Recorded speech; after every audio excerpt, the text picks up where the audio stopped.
A Minnesota judge has just sentenced the mastermind behind the Feeding Our Future fraud scheme, Aimee Bock.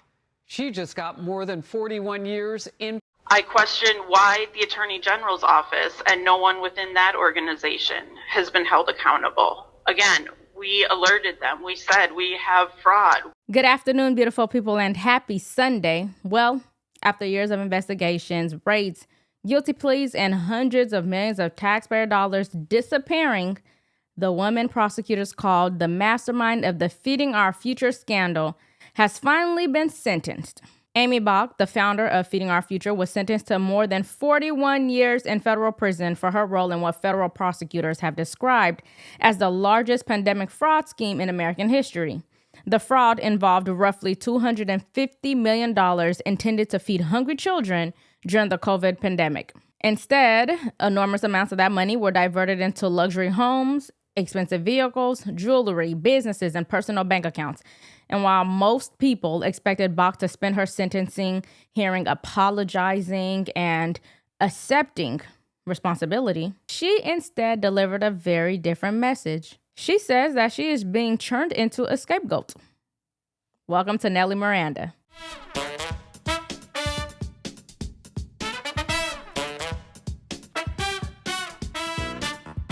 Breaking news, a Minnesota judge has just sentenced the mastermind behind the Feeding Our Future fraud scheme, Aimee Bock. She just got more than 41 years in prison. The prosecution is asking for a 50-year sentence and her defense about 3 years. So that's somewhere in the middle that they got that, but closer to what obviously the prosecution wanted. The scheme involved the theft of nearly $250 million in COVID funding. That money was meant to feed hungry children. State leaders claim they were unaware of the fraud. Here's what Aimee Bock told our Alexis McAdams from jail back in January. I honestly believe Keith Ellison and Governor Walsh need to be held accountable. There needs to be an investigation done. If they weren't aware, that's concerning. As always, please make sure you like, share, and subscribe to support the channel. But let's start with the sentence itself. Federal prosecutors originally wanted 50 years behind bars, arguing that Bock sat at the center of a fraud network that stole money meant for hungry children during a national emergency. Judge Nancy Brassell ultimately sentenced her to 41 years and 8 months, making it one of the longest white-collar fraud sentences in recent history. The judge reportedly described Bock as being at the epicenter of the fraud operation. But Aimee Bock is clearly stating that the staff at MEDC and the Attorney General's office should also be held accountable. And I agree. About uncharged individuals, if we set aside those, other 78 defendants, I know you've mentioned some pretty prominent folks, but who do you hold up as being those who could have stopped this? Well, I would question why the MDE staff, when we told them about fraud, and they made the decision to move them to another organization and allow them to keep going, why have they not been held accountable? They can't say they didn't know. I told them, I gave them the documents, I showed them the proof, and they disregarded it and moved them. I question why there's been no accountability on that part, on them. I question why the Attorney General's office and no one within that organization has been held accountable. Again, we alerted them. We said we have fraud. What do we do? And we didn't get a response. And as the state government that is responsible for this program, they are certainly responsible for what happened.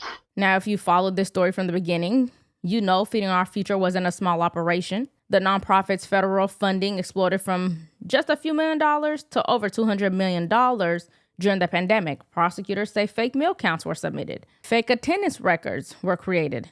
Shell companies were established and millions of dollars flowed through organizations that often had very little evidence of feeding any children. The government says that Aimee Bock approved fraudulent sites, ignored obvious red flags, and helped create the condition that allowed the scheme to flourish. A federal jury obviously agreed, and she was convicted on multiple accounts, including wire fraud, conspiracy, and bribery. So if she's going to prison, is there anybody we know the names of who should as well, is the question now. Senior correspondent Mike Tobin. Anything that maybe Keith Ellison, the AG, is saying these days, Mike? Well, what we know right now is just from the sentencing. 41 and a half years in prison for the woman at the center of this massive Feeding Our Future scandal. Aimee Bock is also on the hook for $243 million scam from taxpayers. She's supposed to somehow pay that back now. That came down just a short time ago in a Minneapolis federal courtroom. Bock was convicted in March 2025 on charges of wire fraud, bribery, money laundering, and conspiracy. Prosecutors say she was the kingpin in this massive fraud that promised to feed poor kids during the pandemic and instead billed taxpayers for phantom meals. Bock sobbed in the courtroom and said, "I understand I failed the public, my family, and everyone." Now, in a pre-sentencing filing, U.S. Attorney Daniel Rosen wrote, "The brazen and staggering nature of her crimes," meaning Bock, "has shaken Minnesota to its core, leaving lasting damage and eroding public trust." Bock has stated that she trusted the people working with the program and was clueless to the fraud. Her defense argued pre-sentencing that many of the actors were entities outside of Ms. Bock's control. So Bock insists that she wasn't the criminal mastermind that prosecutors portrayed her to be. According to statements she has made before sentencing and interviews, she argues that she has become the public face of the scandal largely because she was the head of the nonprofit and because she was the easiest person to blame. She has specifically complained that she is being labeled the mastermind when she was essentially the only white defendant at the center of a case involving numerous Somali American operators who received much of the money. Now, Bock has argued that many of the people who actually ran the mill sites and received the funds are receiving far less attention than she is. You pointed out that let's just address the elephant in the room. You are the one white defendant in this group of people who have been charged. I think you called that interesting, but I guess the question is more simply, why is that relevant? Why is that important? I don't know for sure. It's one of those, the fact that I'm the only white individual and I'm being labeled the ringleader and the mastermind when I'm unable to communicate with the vast majority of the individuals is interesting. Amy, with all respect, I saw all kinds of communication between you and your staff, and you were the executive director. Absolutely, but as far as recruiting other sites and introducing this notion of fraud and any of that was not me. That's not something I did. That's not something I would do. It's just not who I am. And are you saying you couldn't have because you don't speak the Somali language? No, I just think it's just an interesting fact. It's interesting that all of the sites have been from one community. There were other sites that had similar numbers that were of other backgrounds, other descents. None of them have been indicted, not invited. Now, to be clear, two things can be true at once. Bock is the only white person being held accountable for this massive fraud. Her sentence was decades more than the other fraudsters, and quite frankly, to some extent, I don't think it's fair. Is life fair? No, but still. I think she started the nonprofit with good intentions and was possibly used in some ways. The money started flowing and she got beside herself. Then to top it off, she went and got herself a Somali boyfriend. Sat in circles to be praised by the Somali community, unknowingly, that if shit ever hit the fan, they would figuratively bury her alive first. I think it was a lack of discernment on her part, but in regard to her being held responsible for the amount of taxpayer dollars stolen by an agency that she was the head of, that's great news. But going forward, can we please give her pirate helper sentences that are over 10 years? Please. Aimee Bock also claimed that the jury did not have a chance to review all documents, and she thinks that maybe things could have gone differently if she was given the opportunity. Take a listen. Certain pieces of it. They presented large houses, they presented commercial buildings, commercial properties, all these purchases. Those were not my purchases. They did mention the gentleman I was dating at the time and his construction company and how he chose to spend his money. The important part of that is we also know that the government has made me defendant number one. They've labeled me the ringleader, the mastermind. They have charged me presumably with everything they can possibly charge me with. I'm the only individual that does not have a money laundering charge. The property that was seized that had been purchased from that construction company account was all returned because it was not purchased with fraudulent proceeds. Yet it was a central focus as part of the trial. At no point in time did they show my bank account. We had a 6-week trial and never once did they show my bank account.